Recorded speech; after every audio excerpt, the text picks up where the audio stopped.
La enfermedad y sus metáforas. Susan Sontag. La enfermedad es el lado nocturno de la vida, una ciudadanía más cara. A todos al nacer nos otorgan una doble ciudadanía, la del reino de los sanos y la del reino de los enfermos. Y aunque preferimos usar el pasaporte bueno, tarde o temprano cada uno de nosotros se ve obligado a identificarse, al menos por un tiempo, como ciudadano de aquel otro lugar. El cáncer, como antaño ocurrió con la tuberculosis, es una enfermedad considerada misteriosa. En torno a ella, los prejuicios, las fobias y los miedos han tejido una red de complicadas metáforas que dificultan su comprensión y, a veces, su cura.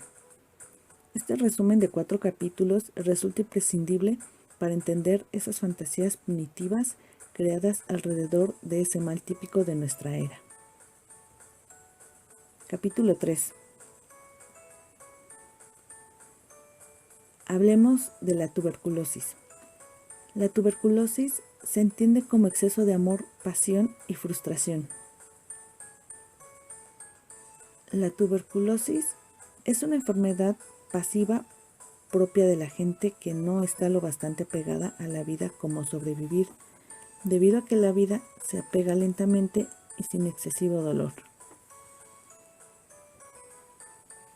La semejanza notable entre los mitos de la tuberculosis y del cáncer se debe a que se cree o se creía que ambas son enfermedades de la pasión. La fiebre en la tuberculosis era signo de un abrasamiento interior. El tuberculoso lo consume el ardor, ese ardor que lleva a la disolución del cuerpo. El uso de metáforas propias de la tuberculosis para descubrir el amor, la imagen de un amor enfermizo, de una pasión que consume, es muy anterior al movimiento romántico. Según la mitología, lo que generalmente causa el cáncer es la represión constante de un sentimiento. El sentido reprimido era de orden sexual, ahora cambió notable. La causa del cáncer es la represión de sentimientos violentos. La pasión reprimida que la gente cree que da cáncer es la rabia. Los síntomas de una enfermedad son la manifestación disfrazada del poder del amor, y toda enfermedad no es más que el amor transformado. William Reines define el cáncer como una enfermedad que nace de la represión emocional, un encogimiento bioenergética, una pérdida de esperanzas. Reich dio como ejemplo de su teoría el cáncer de Freud. Llevaba una vida de familia muy calmada y tranquila, pero no hay duda de que genitalmente estaba muy poco satisfecho. Tanto su resignación como su cáncer lo demuestran. Tuvo que abandonar sus placeres personales, sus gustos personales en su edad madura. Si mi visión del cáncer es correcta, uno abandona, renuncia y entonces se hunde. Que se trate del cáncer hoy día o de la tuberculosis durante el siglo XIX, se atribuye invariablemente la enfermedad a la resignación. Los relatos muestran siempre cómo, a medida que la enfermedad progresa, uno se va resignando. Con la tuberculosis se permitía la muerte de alguien puro y de sexualidad limpia de todo libertinaje. Era describir la sensualidad exhibiendo el llamado de la pasión y de describir la represión y proclamar exigencias.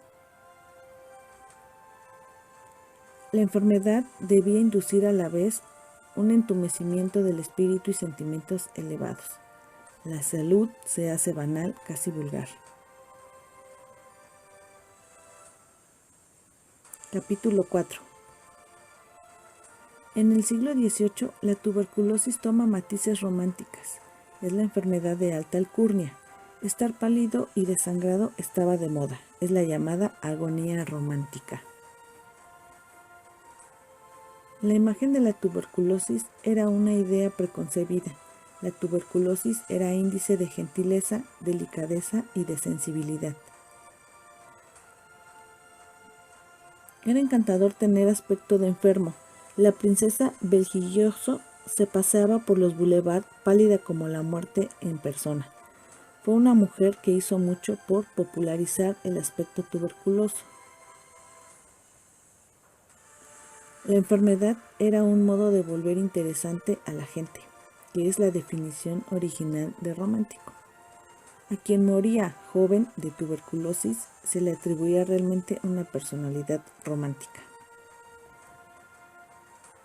Pero el mito de la tuberculosis ofrecía algo más que una explicación de la creatividad. Daba un modelo importante de la vida bohemia, vivida con o sin vocación artística. A partir del siglo XIX, la tuberculosis se convierte en otra razón para el exilio, para una vida llena de viajes. Los caprichos ligados a la tuberculosis y a la locura tienen mucho en común. Ambas enfermedades les depara el encierro. Una vez encerrado, el paciente entra en un segundo mundo. Ambas son un tipo de exilio. Algunos rasgos de la tuberculosis van a parar a la locura. La caprichosa idea del paciente, descuidada de extremas pasiones, demasiado sensible como para soportar el horror del mundo cotidiano y vulgar. Otros rasgos van a parar al cáncer, los tormentos que no admiten romanticismo. El romantizar la locura es el reflejo más vehemente del prestigio del que goza hoy el comportamiento irracional o grosero de ese mismo apasionamiento, cuya represión antes debía ser causa de tuberculosis y hoy de cáncer. Capítulo 5. Aschenbach, en una historia, la enfermedad, el cólera, es la penalización de un amor secreto, era lo que él mencionaba. En la otra parte, Hans Castorp, la enfermedad, es decir, la tuberculosis, es su expresión. El cólera es el tipo de desgracia que retrospectivamente simplifica un yo complejo, reduciéndolo a un entorno enfermo. La enfermedad que individualiza, que pone de relieve a una persona por encima de su entorno, es la tuberculosis. Lo que otrora hiciera a la tuberculosis tan interesante o, como solía decirse, tan romántica, también hacía de ella una maldición, objeto de un pavor especial. Al contrario de las grandes epidemias del pasado, peste bubónica, tifus, cólera, que se abatían sobre un individuo en su calidad de miembro de la comunidad afectada, la tuberculosis aislaba al individuo de la comunidad. Por alta que fuera su frecuencia dentro de una población dada, la tuberculosis, como hoy el cáncer, siempre pareció ser enfermedad de individuos, flecha mortífera que podía alcanzar a cualquiera, que elegía a sus víctimas una a una.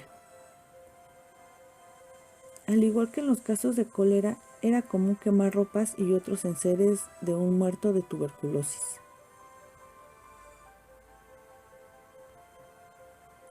Para la gente era posible creer que la tuberculosis era hereditaria y al mismo tiempo que denotaba algo singular en el enfermo. Exactamente del mismo modo, es posible aceptar hoy que hay familias propensas al cáncer y que en ello haya probablemente un elemento hereditario, sin por eso dejar de creer que el cáncer toca punitivamente a cada persona como individuo. La otra plaga notoria del siglo XIX es la sífilis, por lo menos no era una enfermedad misteriosa. La sífilis era una consecuencia previsible generalmente de haber tenido relaciones sexuales con alguien ya contaminado. Como calamidad, la sífilis implicaba un juicio moral, que es decir, un juicio acerca de la transgresión sexual de la prostitución, pero no un juicio psicológico. La tuberculosis en otros tiempos, tan misteriosa como lo es hoy el cáncer, sugería juicios de tipo más profundo acerca de los enfermos, a la vez morales y psicológicos. Siempre la enfermedad mortal fue considerada como una ocasión para poner a prueba la entereza moral del moribundo.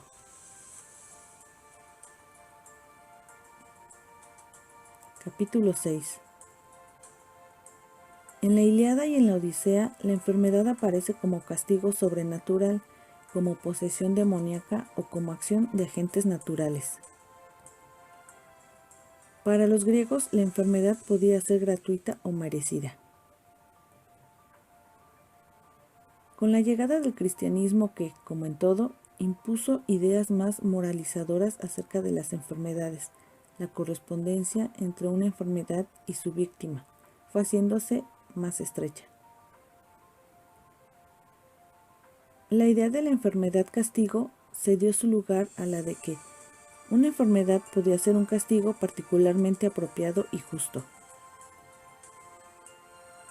Durante el siglo XIX, la idea de que la enfermedad concuerda con el carácter del paciente, como el castigo con el pecador, se modificó. Se empezó a pensar que la enfermedad es una expresión del carácter, un resultado de la voluntad.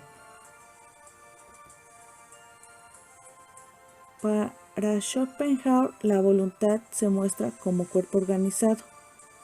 Él escribe, y la presencia de la enfermedad significa que la voluntad misma está enferma.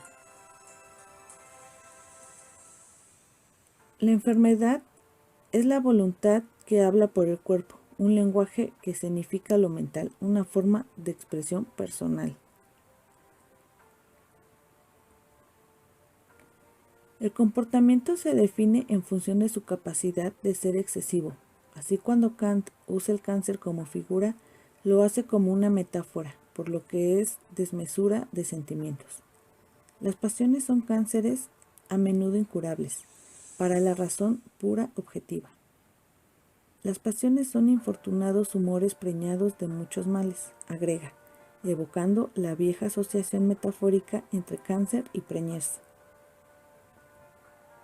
Cuando Kant compara las pasiones, es decir, eso es los sentimientos extremados, con los cánceres, es claro que se sirve del sentido premoderno de la enfermedad y de la actitud prerromántica de la pasión. Podría parecer menos moralista ver la enfermedad como expresión del yo que como castigo adecuado al carácter moral objetivo del paciente. Con las enfermedades modernas, antes la tuberculosis, hoy el cáncer, se empieza siempre por la idea romántica de que son expresión del carácter y se termina afirmando que el carácter es lo que las causa a falta de otra manera de expresarse. Goodrich decía, es el enfermo mismo quien crea la enfermedad. Él es la causa de su enfermedad. No hay por qué buscar otra. Goodrich sostiene que en lugar de hacer frente a las causas reales internas, los médicos prefieren atacar las causas externas mediante la profilaxis, la desinfección, etc. Y ello solo por lo desagradable que es mirar dentro de sí. Un año antes de morir, Catherine Mansfield escribía en su diario en 1922, mal día, dolores terribles y debilidad. No puede hacer nada. La debilidad no era solo física. Debo curar mi yo antes de poder sanar. He de hacerlo sola y ahora mismo. Es la raíz de mi incapacidad de mejorar. No controlo mi mente.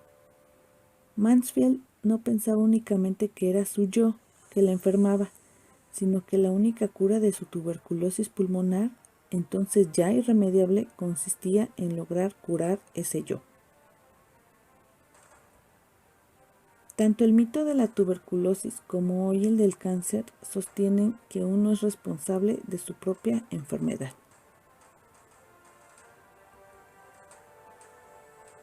Susan Sontag, escritora y directora de cine, considerada una de las intelectuales más influyentes en la cultura estadounidense de las últimas décadas, aunque se dedicó principalmente a su carrera literaria y ensayísticas, también ejerció la docencia y dirigió películas y obras teatrales.